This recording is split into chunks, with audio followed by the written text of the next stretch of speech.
Anthony B, you see all them people you see over there, so don't pay no mind. Them just want to say that people have nothing to do with the development and the upliftment of iron as a race. Watch this.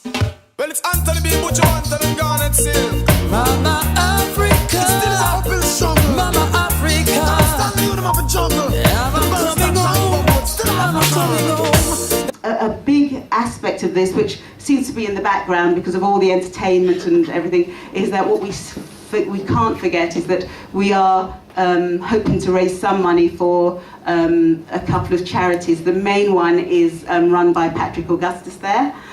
He's actually the author of Baby Father and very active in the Lewisham, is it Lewisham Fathers, isn't it? Lewisham Way Black Fathers. Yeah, so Patrick has actually bought some land there. He's, the last time I spoke, he was at foundation level building a school there.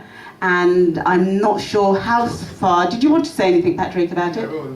A bit later, yeah? Okay, yeah. But so, so it is a charitable event as well. Oh, here's a school. Oh, these are some of the charities that we hope to support. The school in Lamin, that's by Patrick Augustus.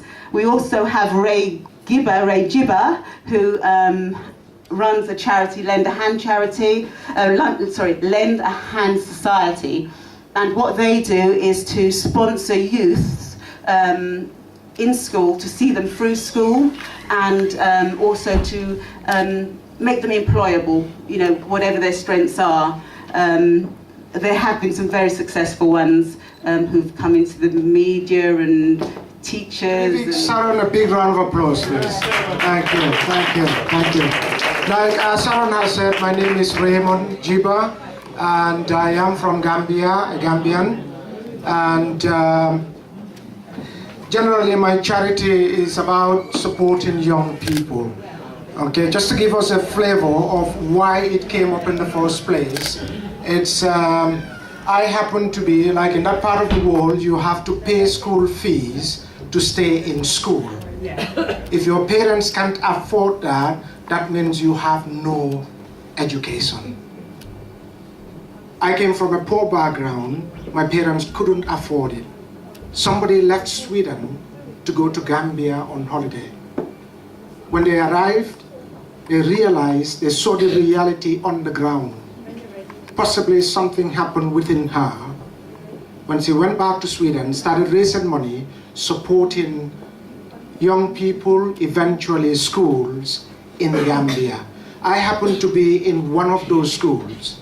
So for some reason, I was spotted by her, sponsored by her, from primary school right down to teacher training college. When I finished, I went back as a teacher to the various high school where I went to. I had that rapport with young people. Anytime the head teacher they want something from the head teacher, like we want to organize ourselves, the young people come looking for me. Could you help us? I did that once. They raised so much money. These were year 11 equivalent here. And what happened? They had a barbecue. They had a party in the evening. They organized several things. A lot of money. I saw it being wasted. It dawned on me, this is the road that you took. Within the school, I have seen students, very brainy, good enough, but they cannot stay in school because they can afford it. Their parents couldn't. So it dawned on me that if I can organize these young people to raise money, instead of putting the money into parties, they could look around, see another young person, and keep them in school. And such young people would add value to their own learning within the classroom structure. So we came up with the idea of Lend a Hand Society, young people raising money to keep other young people in school.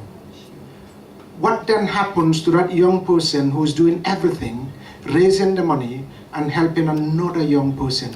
What is in it for them to continue doing that? So we then came up with three main components. One, raise money, sponsor. Two, help build the capacity, the attitude of that young person. Because many a time young people look up to us as adults and they go, I want to be like that adult. However, before too long, because those adults are human, they make mistakes. And what happens is they recoil. So what we're telling those young people is, why can't you be that role model for your peers? So behave and act in such a way, develop and inculcate those attitudes so that your peers will look up to you. However, you cannot do so much all by yourself. You need other people. And of course, we all are different. So why don't we celebrate those differences? So then came in the third component of cultural appreciation. You can do so much, but together with that sister, together with that brother, the impact is going to be greater. So we're looking at sponsorship, we're looking at attitude building, young people being exemplary, and the third component, which is cultural appreciation. So, in 1995, Lend a Hand came up. I was running it as a teacher, but eventually I gave up my teaching to focus on running Lend a Hand. Thousands of young people pass through it. Sometimes I'm so much embarrassed when I'm on either Facebook and a young person says, you don't know me, but I was sponsored by Lend a Hand. We were a drop in the ocean. However, we did touch and transform lives. Like Sharon has said, there's somebody today in Gambia who owns a radio. He has a radio station. He was one of our very first young people that passed through Lend a Hand.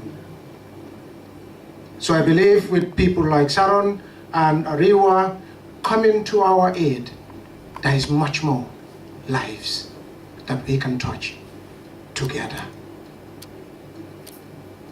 We've had projects, we've had some support here and there, but a lot of the money has been raised by young people on the ground. We were able to get a land from government. However, we didn't have enough money to kind of develop it. It has been fenced all around. So when I spoke to Sharon, what I said was, if there is any way that Ariwa and its influence can help in putting a structure on the ground, because for some young people, it was not just a second home.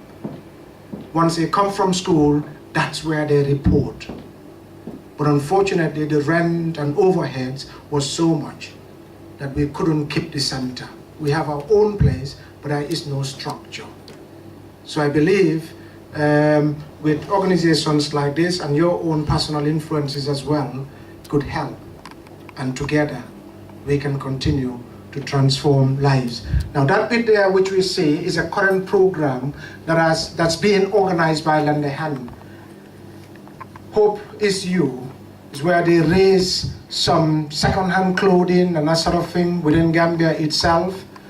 And on a conducted tour in the country, they were giving them out to people that need them. So we have, that's a tour on sensitization, because in building their capacity, we help them in terms of presentation skills. So they go around talking to young people about HIV and AIDS. It's, the rate in Gambia is quite low, but with HIV and AIDS, you can never tell. It's best, because the greatest weapon against it is education. So they continue doing that, particularly among their own peers. Thank you so much, Sharon. Thank you so much, Ariwa. Thank you very much for lending Lend a Hand a hand.